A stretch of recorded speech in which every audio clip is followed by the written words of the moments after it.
Hello everyone, কি অবস্থা সবার? কেমন আছেন সবাই? এই তো সকালবেলা ঘুম থেকে উঠে স্নান করে এখন চলে আসছি ফুল গাছের এখানে ফুল তুলতে। আজকে হলুদ জবা অনেক ফুটেছে, খুব সুন্দর লাগতেছে দেখতে। আর গাছটা বেশি বড় না, কিন্তু ফুল অনেক, আর লাল জবাও অনেক ফুটেছে। তো সব রকমের আমি ফুল তুলে নিলাম, নিয়ে একটু গাছপালাগুলো দেখতেছি। সকাল সকাল গাছপালা দেখতে খুব ভালো লাগে। তারপরে চলে এলাম ঠাকুর পূজা দিতে। তো পূজা করা শেষ, ঠাকুরের আসনটি সুন্দর করে সাজিয়ে নিলাম। এই যে আমার গোপাল সোনা বসে আছে। তারপরে পূজা করে টরে নাস্তা খেয়ে এখন কাজকর্মে লেগে পড়েছি। এই বাজারগুলো আনছে অনেকক্ষণেই, তো আমি বাজারগুলো গোছাই নেই। তো এখন বাজারগুলো সব বের করতেছি। নিয়ে আসছে কলার মোচা, অনেক দিন পর কলার মোচা নিয়ে আসলো। আর নিয়ে আসছে কাঁচা কলা, বরবটি। আজকে অনেক কাঁচা বাজার মানে সবজি বাজার করেছে। বর্ষাকালে সবজির দাম অনেক বেশি, তারপরেও নিয়ে আসছে পটল, তারপরে মিষ্টি কুমড়া, নিয়ে আসছে ঢ্যাঁড়স। এই ঢ্যাঁড়সগুলো অনেক কচি ছিল, আর ঢ্যাঁড়স ভাজা খেতে আমার খুব ভালো লাগে। আর নিয়ে আসছে চিচিঙ্গা।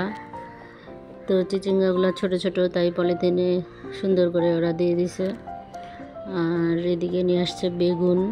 এই বেগুনটা ভাজা খেতেও ভালো লাগে। আর নিয়ে আসছিল সবজি কচু। তো বাজার টাজার সব রেখে দিলাম, যেখানকার ফ্রিজে রেখে দিলাম। আর এদিকে তরকারি কাটাকুটা করে রান্না করে নিয়েছি। করেছি ঢ্যাঁড়স ভাজা, মোচার ঘন্ট, মাছের ঝাল, আর ট্যাংরা মাছের চচ্চড়ি।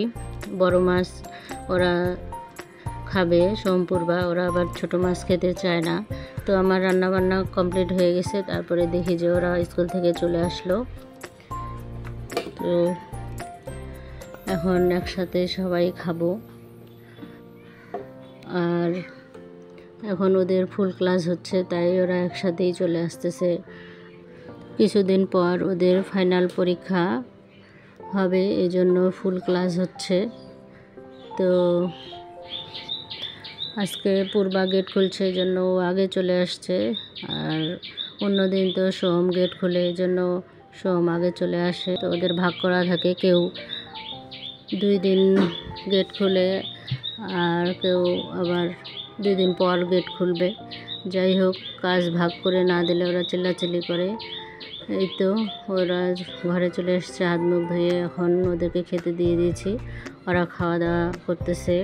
তো খাওয়া দাওয়া শেষ করে এখন এই যে ডিম নিয়ে আসছিল, তারপরে কমলা নিয়ে এসেছিলো। এগুলো কিছুই রাখা হয় নাই, তো ওগুলো রেখে দিয়েছিলাম।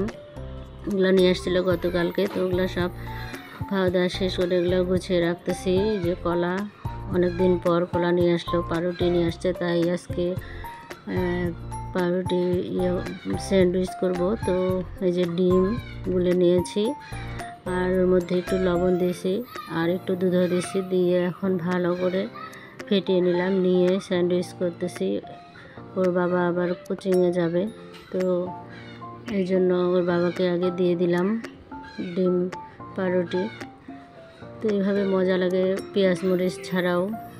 একটু চিলি ফ্লেক্স দিলে ভালো হয়, আজকে আর দিইনি, মনে ছিল না। শুধু লবণ দিয়েই ভেজে নিছি, দুধ আর ডিম দিয়ে। তো এইভাবেও খেতে ভালো লাগে। তো খাওয়া দাওয়া শেষ করে এখন সন্ধ্যার পর আসছি একটু স্বর্ণের দোকানে। আমার একটু কাজ ছিল, তো স্বর্ণের দোকানে আসছি। পূর্বার আবার কানের রিংগুলো কেমন হয়ে গেছে, তো ওগুলো একটু ঠিক করব। আর আরেকটা কাজ আছে। তো এই তো স্বর্ণের দোকানে সব কাজকর্ম সেরে নিলাম। এই দোকানে সবসময় আমি স্বর্ণের জিনিস তৈরি করি, খুব ভালো। এবং এখানে অনেক সুন্দর সুন্দর ডিজাইনের পাওয়া যায়। স্বর্ণের ডিজাইনগুলো অনেক সুন্দর। তো হচ্ছে এই জুয়েলার্সে স্বর্ণটাও খুব ভালো দেয়। তো এখান থেকেই আমি সবসময় কেনাকাটা করি। তো যাই হোক, স্বর্ণের দোকানে আমার কাজকর্ম করা শেষ। তো আজকের ভিডিও এই পর্যন্ত। সবাই ভালো থাকবেন, সুস্থ থাকবেন। টাটা।